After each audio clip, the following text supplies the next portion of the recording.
T Narsapuram మండలం మక్కనవారిగూడెంలో Polavaram MLA seat గెలిపించినందుకు ఆనందంలో NDA కూటమి నాయకులు కలిసి నాయకులు అచంట అనిల్ కుమార్ ఇంటి దగ్గర విజయోత్సవ ఆత్మీయ సమావేశం నిర్వహించారు. రానున్న రోజుల్లో పార్టీ బలోపేతం కోసం కృషి చేస్తామని ఎమ్మెల్యే అన్నారు. ఇండియా కూటమి గెలవడంతో ఇచ్చిన హామీలు నెరవేరుస్తున్నామని, రోడ్ల సమస్య కానీ జమ్మి చెరువు 3,70,00,000 రూపాయలు శాంక్షన్ జరిగిందన్నారు. ఈ కార్యక్రమంలో టి నర్సాపురం జనసేన మండల అధ్యక్షులు, టీడీపీ నాయకులు, బీజేపీ నాయకులు, జనసేన నాయకులు, కార్యకర్తలు పాల్గొన్నారు. అందరికీ నమస్కారం అండి.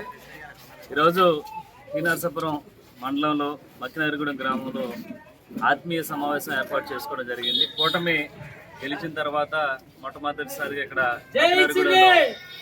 మక్కినవారిగూడెంలో ఇక్కడ ఉన్నటువంటి మండలంలో ఉన్నటువంటి టీడీపీ నాయకులు, జనసేన నాయకులు, బీజేపీ నాయకులతో ఇక్కడ నాయకులు అయినటువంటి ఆచంటి అనిల్ కుమార్ గారు ఇంటికాడ మేము ఆత్మీయ సమావేశం ఏర్పాటు చేసుకోవడం జరిగింది. చాలా సంతోషం. అలాగే ఇక్కడ మంచి చెడ్లు కూడా మాట్లాడుకోవడం జరిగింది. రానున్న రోజుల్లో పార్టీని ఏ విధంగా బలోపేతం చేయాలి, అలాగే ఇక్కడ ఉన్నటువంటి సమస్యలపై చర్చించడం జరిగింది. తప్పకుండా ఏదైతే ఎన్డీఏ కూటమి గెలిచిన తర్వాత మేము పనులు చేసి పెడతాం అన్నటువంటి హామీలు ఇచ్చామో వాటిని తప్పకుండా నెరవేర్చే విధంగా మేము నాయకులతో మాట్లాడడం జరిగింది. అలాగే ముఖ్యంగా ఇక్కడ రోడ్ల సమస్య కానీ, అలాగే ఇక్కడ ఏదైతే జమ్మి చెరువు ఉందో ఆ జమ్మి చెరువుని ప్రపోజల్ కూడా పెట్టడం జరిగింది.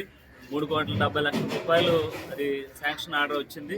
దానికి సంబంధించి నిమ్మల రామనాయుడు గారిని కూడా మేము మన పార్టీ తరఫున ఇవ్వడం జరిగింది. తప్పకుండా 10-15 రోజుల్లో అమౌంట్ను కూడా శాంక్షన్ చేయించి తప్పకుండా ఈ జమ్మి చెరువుకు సంబంధించి రైతులందరినీ కూడా నీరు అందించే విధంగా మేము చర్యలు చేపడతాం. అలాగే జీలిగిమిల్ నుంచి ఇక్కడ వరకు మక్కినవారిగూడెం వరకు రోడ్డు ఏదైతే ఉందో అది వర్షాకాల కారణంగా ఈ రోడ్డుని కొన్ని రోజులు నిలిపివేయడం జరిగింది. వెంటనే ఏదైతే వర్షాకాలం తగ్గిన వెంటనే ఆర్ఎంబీకి సంబంధించినటువంటి తార్ రోడ్డును వెంటనే పూర్తి చేసి ఇక్కడ ఉన్నటువంటి సమస్యను తీర్చే విధంగా మేము ముందుకు తీసుకువెళ్తాం. అలాగే ఈ మండలంలో ఏదైతే పంచాయతీ నిధులకు సంబంధించి కానీ, అలాగే రోడ్లకు సంబంధించి కానీ ప్రతి ఒక్కరు కూడా పవన్ కళ్యాణ్ గారు, చంద్రబాబు నాయుడు గారు పోలవరం సమస్యలపై ప్రత్యేకమైన దృష్టి సారించారు. మీకు ఏ నిధులు కావాలన్నా సరే తక్షణమే మేము శాంక్షన్ చేస్తామని మాకు కూడా మాట ఇవ్వడం జరిగింది. తప్పకుండా పోలవరం నియోజకవర్గం ఎన్నడూ లేని విధంగా అభివృద్ధి పదంలోకి ఎన్డీఏ కూటమి నాయకులందరూ కూడా తీసుకువెళ్తున్నారు కనుక మమ్మల్ని ఆశీర్వదించినటువంటి పోలవరం నియోజకవర్గంలో ఉన్నటువంటి టి నర్సాపురం మండల కార్యకర్తలకు, నాయకులకు, ప్రజలకు ప్రతి ఒక్కరు కూడా హృదయపూర్వక నమస్కారాలు తెలియజేస్తూ సెలవు తీసుకుంటున్నాను.